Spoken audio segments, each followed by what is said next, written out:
Praise lord. ఈరోజు దేవుని వాగ్దానము యోనా గ్రంథము 2వ అధ్యాయం నుంచి చదువుకుందాం. చూడండి.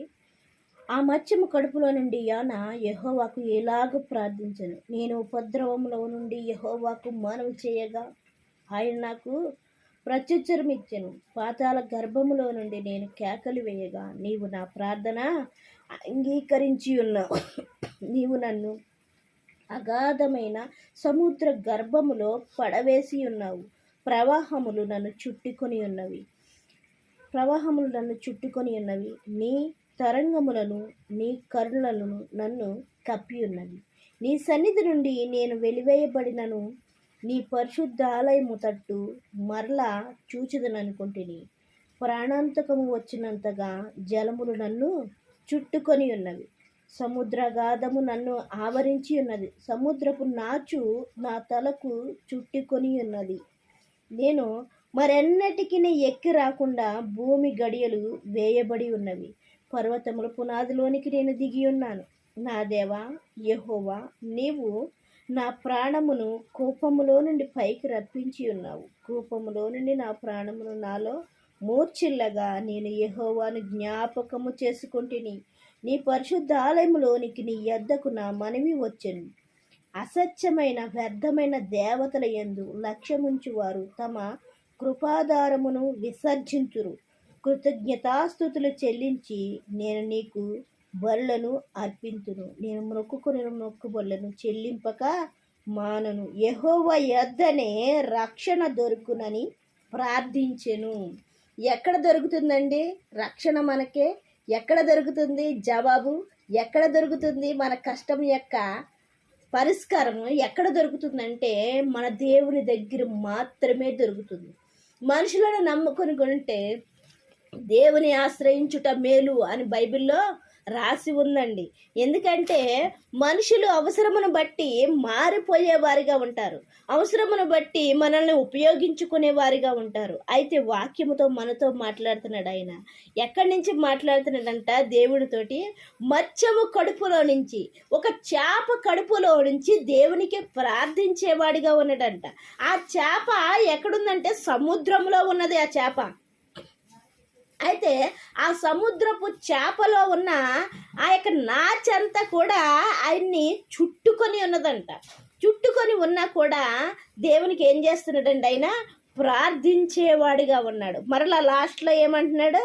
నీ దగ్గర తప్పించి ఏంటంట? యెహోవా యొద్దనే రక్షణ దొరుకునని ప్రార్థించెను. ఎక్కడ దొరుకుతుందంట రక్షణ? దేవుడి దగ్గర మాత్రమే రక్షణ దొరుకుతుందంటండి. రక్షణ అనగా రక్షింపబడడం. అది దేంట్లోంచైనా సరే, అది ఇరుకైనా, ఇబ్బంది అయినా, వేదన అయినా, శోధనైనా, రోగమైనా, ఇంకా ఎటువంటి గడ్డు సమస్య అయినా కూడా దేవుడు ఏం చేస్తాడండి? మన దేవుడు రక్షించగలిగిన దేవుడు. ఆ విషయాన్ని మనం గ్రహించినట్లయితే దేవునికి ప్రార్థించేవారిగా ఉంటాం. దేవుని యొద్ద మన కష్టాన్ని చెప్పుకునేవారిగా ఉంటాం. దేవుని యొద్ద మనం కష్టాన్ని చెప్పుకున్నట్లయితే ఆయన తీర్చడానికి సిద్ధముగానే ఉంటాడు. కానీ మనం ఏం చేస్తామంటే నిర్లక్ష్యము మన యొద్ద ఉంది, రక్షణ ఆయన వద్ద ఉంది, నిర్లక్ష్యము మన యొద్ద ఉంది. ఎందుకంటే దానికి అదే పరిష్కారం అయిపోతుందిలే, దానికి అదే ఏదోలాగా అవుతుందిలే అని ఆ నిర్లక్ష్యం మన యొద్ద ఉన్నట్లయితే ఆ సమస్యకు పరిష్కారం అనేది దొరకదండి. ఎందుకంటే వాక్యంతో నీతో మనందరితోటి మాట్లాడుతున్నాడు. దేవుడి దగ్గర మాత్రమే మనకి రక్షణ ఉన్నది. ఆ విషయాన్ని మనం గ్రహించినట్లయితే దేవునికి మహిమ కలుగును కాక.